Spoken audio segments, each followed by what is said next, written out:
자, 지금 우리가 이제 맞닥뜨린 문제가 뭐예요? 지금 우리가 맞닥뜨린 문제는 지금 요거라 보시면 돼요. 복잡한 상속이라 보시면 돼요. 자, 대부분의 언어에서는 다중상속이 금지되어 있어요. 그러니까 보통 이제 다중상속이 되어 있는 언어는 이제 C++과 파이썬 같은 경우는 다중상속이 되는데 자바에서는 그게 안 되게 막아놨어요. 일단 그게 무슨 말이냐면 지금 보시면 이렇게 부모 클래스가 있죠. 그 다음에 자식 클래스가 이런 식으로 있어요. 근데 이렇게 할까요? 자, 자식 클래스가 이런 식으로 있다 해볼게요. 이렇게 있어요. 그러면 자식 클래스는 자식은 이렇게 합시다. 부모가 얘가 부모한테 이렇게 물려받았어요. 그 다음에 자식이 이런 식으로 이중빨대로 꽂을 수 없다는 거예요. 그러니까 상속은 단 한 번만 쓸 수 있는 카드라고 보시면 돼요. 그러면 아까도 말씀드렸지만 이런 것처럼 다 사라졌네. 자, 여기 보시면 아까 여기 청동오리랑 흰오리가 있다 했죠. 청동오리가 있고 그리고 흰오리가 있고요. 그 다음에 또 여기 뭐가 있어요. 오른쪽에 고모오리랑 고모투오리가 이런 식으로 있는 거예요. 그쵸? 그러면 우리가 지금 상속으로만 해결을 하다가 지금 구조가 어떻게 돼 있어요? 일단 이렇게 지금 상속받고 있고 이렇게 상속받고 이렇게 지금 상속받고 있는 게 지금 이 구조잖아요. 그쵸? 근데 나중에 갑자기 로보돌이라는 게 추가가 됐어요. 그러면 그 전에 지금 오리한테 기능이 두 가지가 있다 해볼게요. 제가 하나는 날다라는 기능이 있고 하나는 뭐 수영하다라는 기능이 있다 해볼게요. 수영하다라는 기능이 뭐 이런 식으로 있다 해볼게요. 그러면 날다 얘는 뭐 날개로 날아가고 얘는 물갈퀴로 수영을 한대요. 그러면 흰오리랑 청동오리는 날 수 있어야 된대요. 그러면 누구를 상속받는다? 오리를 상속받으면 되는 거죠. 그쵸? 그런데 이 고모오리 계열은 날 수 없대요. 그래서 우리가 고모오리한테 자체적으로 뭘 해줬죠? 요 날다라는 기능을 자체적으로 추가를 해준 거잖아요. 그쵸? 지금 이렇게 추가를 해줬어요. 그래서 이제 수영 기능도 자신만의 기능이 있대요. 그래서 자신만의 기능이 있어서 또 이런 식으로 추가를 또 해준 거라 보시면 돼요. 자, 이렇게 있다 해봅시다. 오리는 일단 날다가 있어요.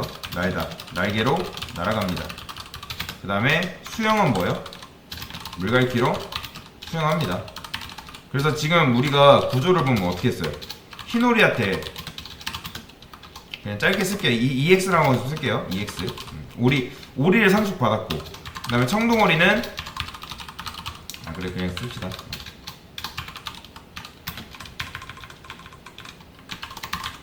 이렇게 지금 받은 상태겠죠. 그렇죠? 지금 근데 고모오리가 추가됐어요. 근데 고모오리는 자기가 뭐래요? 자기만의 날다가 있어서 저는 날 수 없어요. 이렇게 있는 거예요. 그 다음에 얘는 뭐예요? 수영도 저는 물에 둥둥 뜬대요. 그러면 자 고무투오리는 누구 거 당연히 가져가면 되는 거예요. 그렇죠? 고모오리 거 가져가면 되겠죠? 오리 해가지고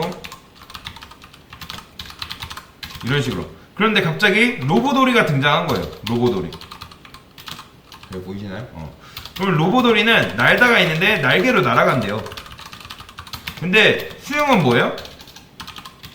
저는 물에 둥둥 뜹니다. 이런 게 돼 있는 거예요. 그런데 보시면 자 뭐가 발생했어요 또? 중복이 발생했잖아요. 중복. 그쵸? 중복이 발생했어요. 그러면 우리가 여기 보시면 중복이 발생했기 때문에 중복 없애려면 어떻게 해야 되겠어요? 오리 상속 받아야겠네요. 그쵸? 그러면 여기다가 여러분들이 익스텐즈 해가지고 오리 걸 상속 받았어요. 그러면 날다 기능을 만들 필요가 있어요? 없어요? 굳이 만들 필요가 없는 거죠. 오리 걸 상속 받았기 때문에. 그런데 오리를 상속 받으면서 수영도 자동으로 뭐예요? 물갈퀴로 수영한다는 게 나오잖아요. 그러면 얘는 그러면 자동적으로 이제 수영을 여기다가 뭐 해줘야 돼요? 메서드 오버라이딩을 통해서 메서드를 재정의를 해줘야 되는 거예요. 그쵸? 그러면 어떻게 해야 돼요? 당연히 여기 고모오리에 있는 거를 또 기능을 가져오면 되는 거잖아요. 근데 다시 자 이렇게 우리가 메소드 오버라이딩 하면 또 뭐가 발생해요? 중복이 발생합니다. 중복. 그쵸? 그러면 만약에 또 고무 오리 거를 가져온다 해요. 그러면 수영 대신 또 뭘 정의를 해줘야 돼요? 날다 메서드를 다시 재정의를 해줘야겠죠. 그쵸? 그럼 또 어떻게 돼요? 뭐가 발생해요? 또 중복이 발생을 합니다. 그쵸? 그러면 이렇게 중복이 발생하는데, 자, 정리하자면 조금만 여러분들이 복잡해져도 상속으로 해결하는 데는 한계가 있다라고 보시면 돼요. 이게 문제의 핵심이거든요. 그러니까 여러분들이 왜 상속이 안 돼, 그러니까 복잡한 상속이 왜 안 되냐라는 걸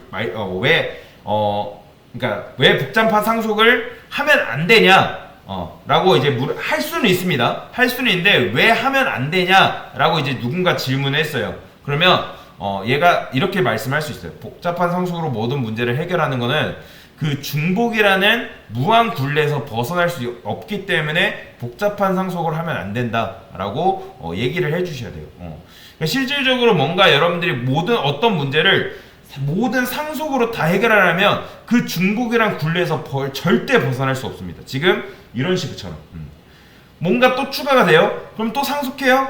그러면 또 상속하면 또 메서드 재정해줘요. 그러면 계속 그게 반복되는 거예요. 근데 지금 여러분 생각했을 때 지금 우리가 클래스가 이 정도라서 다행인 거지, 클래스 안에 로직이 이만큼 있다 해볼게요. 그러면 그 로직을 어떻게 해줘야 돼요? 또 재정해주고 또 재정해주고 또 재정해줘야 되는 그런 문제가 발생하는. 그럼 코드 길이가 어떻게 되겠어요? 코드 길이는 사실 뭐 크게 내용은 똑같은데 길이만 봤을 때 이만해지는 거예요.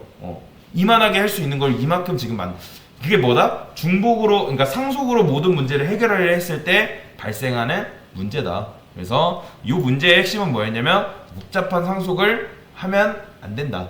그리고 복잡한 상속을 하게 되면 그 중복이라는 무한 굴레에서 벗어날 수가 없다라고 보시면 되겠습니다. 실제로 프로그램 짤 때도 그러니까 상속을 거의 안 씁니다. 왜요? 상속으로 모든 문제를 해결한다면 그 중복이라는 거기서 문제에서 벗어날 수가 없기 때문에. 그래서 일단 요걸 이제 여러분들이 알 수 있냐 없냐를 물어보기 위한 문제라고 보시면 되겠습니다. 네, 이상입니다.